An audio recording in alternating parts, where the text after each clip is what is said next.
കോഴിക്കോട് മൂട്ടോളിയിൽ മാൻഹോളിൽ ഇറങ്ങിയ തൊഴിലാളി മരിച്ചു എന്നാണ്. ഒരാളെ ആശുപത്രിയിൽ പ്രവേശിപ്പിച്ചിട്ടുണ്ട്. ഫയർഫോഴ്സ് എത്തിയാണ് ഇരുവരെയും പുറത്തെടുത്തത്. രാഹുൽ KV വിവരങ്ങളുമായി ചേരുന്നുണ്ട്. രാഹുൽ, എന്താണ് സംഭവിച്ചത്? പൂജ, ഇത് ദാരുണമായ ഒരു അപകടമാണ്. ഇവിടെ കോഴിക്കോട് മൂട്ടോളിയിൽ പുതുതായൊരു കെട്ടിടം നിർമ്മിച്ചു. അതിന്റെ മുൻപിൽ തന്നെയായി അണ്ടർഗ്രൗണ്ട് വാട്ടർ ടാങ്ക് നിർമ്മിച്ചതാണ്. അതിന്റെ പണി പുരോഗമിച്ചു വരികയാണ്. അതായത് ഒരാൾക്ക് കഷ്ടിച്ച് മാത്രമാണ് ഈ വാട്ടർ ടാങ്കിന് അകത്തേക്ക് ഇറങ്ങാൻ കഴിയുക. അതിന്റെ തട്ട് പൊളിക്കുന്നതിന് വേണ്ടി ഇറങ്ങിയ തൊഴിലാളികളാണ് അപകടത്തിൽപ്പെടുകയും ചെയ്തത്. അതിലൊരാൾ മരണപ്പെട്ടിട്ടുണ്ട്. രണ്ടാമത്തെ ആളെ കോഴിക്കോട്ട് സ്വകാര്യ ആശുപത്രിയിലേക്ക് മാറ്റിയിരിക്കുകയാണ്. അതായത് 12 മണിയോടുകൂടിയാണ് ഇങ്ങനൊരു അപകടം സംഭവിക്കുന്നത്. പിന്നീട് വെള്ളിമാട് കുന്നിൽ നിന്ന് അഗ്നിരക്ഷാ സേന എത്തി സ്ഥലത്തേക്ക് എത്തിയാണ് രണ്ടുപേരെയും പുറത്തെടുക്കുന്നത്. ആ സമയത്ത് തന്നെ രണ്ടുപേരും അവശരായിരുന്നു.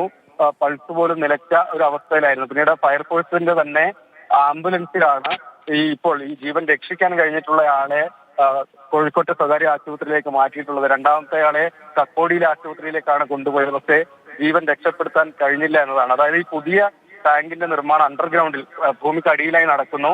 അതിലേക്ക് ഒരാൾക്ക് മാത്രം ഇറങ്ങാൻ കഴിയുന്ന വ്യാപ്തിയിലാണ് അതിലേക്കുള്ള പാസേജ് ഉണ്ടായിരുന്നത്. അതുവഴി അവർ രണ്ടുപേരും കടന്നു പോകുന്നു. പിന്നീട് ഈ ടാങ്കിനകത്തുണ്ടായിരുന്ന വാതകം ശ്വസിച്ച് രണ്ടുപേരും അബോധാവസ്ഥയിലാവുകയായിരുന്നു എന്നാണ് നമുക്ക് മനസ്സിലാവുകയും ചെയ്യുന്നത്. പിന്നീട് ഇവിടെ ഉണ്ടായിരുന്ന ആളുകളും നാട്ടുകാരും ഒക്കെ ചേർന്നാണ് അഗ്നിരക്ഷാ സേനയെ വിവരം അറിയിക്കുകയും ചെയ്യുന്നത്. വെള്ളിമാട് കുന്നിൽ നിന്ന് സ്ഥലത്തേക്ക് ഫയർഫോഴ്സ് പെട്ടെന്ന് തന്നെ ഓടിയെത്തിയിരുന്നു. ഇരുവരെയും കഷ്ടപ്പെട്ട് പുറത്തെടുക്കുകയും ചെയ്തു. പക്ഷേ ആ സമയത്ത് തന്നെയും ഞാൻ പറഞ്ഞതുപോലെ രണ്ടുപേരുടെ ആരോഗ്യനില അത്രയും മോശാവസ്ഥയിലായിരുന്നു എന്നതാണ്. ഒരാളെ ഏതായാലും ആശുപത്രിയിലേക്ക് മാറ്റിയിട്ടുണ്ട്. അദ്ദേഹം ആരോഗ്യനില വീണ്ടെടുത്ത് വരുന്നു എന്നാണ് നമുക്ക് മനസ്സിലാവുകയും ചെയ്യുന്നത്. പക്ഷേ രണ്ടാമത്തെ ഈ തൊഴിലാളി മരണപ്പെട്ടിട്ടുണ്ട്. ഇരുവരും മലയാളികൾ തന്നെയാണ്.